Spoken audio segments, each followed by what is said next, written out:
SSC media Shivasai family members అందరికీ నమస్కారం. ఈరోజు స్పెషల్ టాపిక్ ఏంటంటే భగవంతుని సృష్టిలో అద్భుతమైనది మన అఖండ భారతదేశం.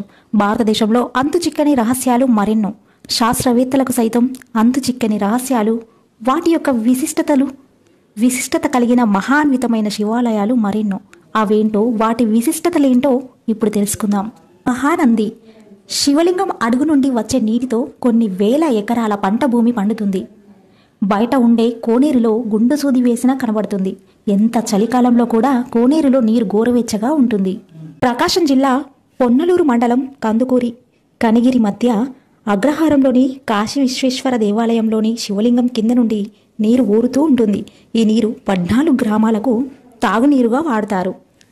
ఆదిలాబాద్ జిల్లాలోని శ్రీ బుగ్గరామేశ్వరం ఆలయంలో ఈ ఆలయంలో శివలింగం నుండి నీరు ఊరుతూ ఉంటుంది. కరీంనగర్ జిల్లాలో కాళేశ్వరం దేవాలయంలో నంది ఉత్తరాయణంలో ఉత్తరముఖముగా, దక్షిణాయనంలో దక్షిణ వైపుగా తిరుగుతారు. ఇది వండర్. అలంపురం బాల బ్రహ్మేశ్వర లింగానికి ఎన్ని నీళ్లు ట్యాంకులతో తెచ్చి అభిషేకం చేయండి, కానీ ఆ నీరు ఎటుపోతుందో ఎవరికీ తెలియదు. వరంగల్ జిల్లా 1000 స్తంభాల గుడి. ఇక్కడ సంగీత స్తంభాలు కలవు. ఇక్కడ నందిని మీటితే కంచు శబ్దం వస్తుంది. ద్రాక్షారామం శివలింగంపై ఉదయం సాయంత్రం సూర్యకిరణాలు పడతాయి. భీమవరంలో సోమేశ్వరుడు. ఇక్కడ శివలింగం అమావాస్యకు నల్లగా, పౌర్ణమికి తెల్లగా రంగులు మారుతాడు. కోటప్పకొండ ఎటు చూసినా 3 శిఖరాలు కనిపిస్తాయి. ఇక్కడికి కాకులు అస్సలు రావు. గుంటూరు జిల్లా చేజర్ల. ఇక్కడ స్వామి పేరు కపోతేశ్వర స్వామి.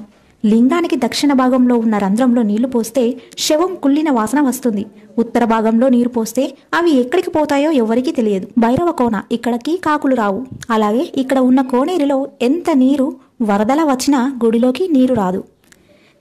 యాగంటి. ఇక్కడ రోజు రోజుకు నంది పెరుగుతూ ఉంటాడు. శ్రీశైలం భ్రమరాంబిక దేవాలయం వెనుక ఒకప్పుడు జుమ్మని తుమ్మెద శబ్దం వినబడేదట. కర్నూలు జిల్లా సంగమేశ్వరంలో వేప చెట్టు మొద్దు ఇక్కడ శివలింగంగా మారింది. 6 నెలలు ఈ దేవాలయం నీటిలో మునిగి ఉంటుంది. 6 నెలలు బయట కనిపిస్తుంది. శ్రీకాళహస్తిలో వాయు రూపంలో శివలింగం ఉంటుంది. అమర్నాథ్ శ్రావణ మాసంలో ఇక్కడ స్వయంగా మంచులింగం ఏర్పడుతుంది. కర్ణాటకలోని శివగంగ. ఇక్కడ శివలింగంపై నెయ్యి ఉంచితే వెన్న అవుతుంది. ఇక్కడ ఒక మకర సంక్రాంతి రోజు మాత్రమే గంగాజలం ఉద్భవిస్తుంది. మిగిలిన రోజుల్లో ఒక్క చుక్క కూడా కనిపించదు. మహారాష్ట్రలో కోపినేశ్వరి అనే ఆలయంలో ప్రతి సంవత్సరము శివలింగము పైకి పెరుగుతుంది.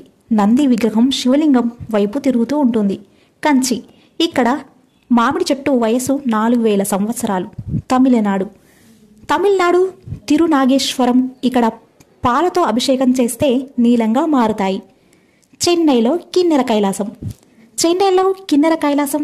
ఇక్కడ ఉన్న శివలింగము ఉదయం తెల్లగాను, మధ్యాహ్నం పసుపుగాను, సాయంత్రం తెలుపుగాను, రాత్రి నీలంగాను మారుతాడు.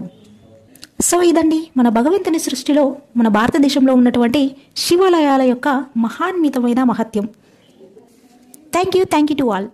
మీ SSC media 1 channel Shivasai groups. నేను మీ దివ్య కిరణ్. సో విన్నారు కదా అండి. ఈ వీడియో కనుక మీకు నచ్చినట్టయితే like, share, comment and do subscribe and click the bell icon. Thank you SSC media 1 channel.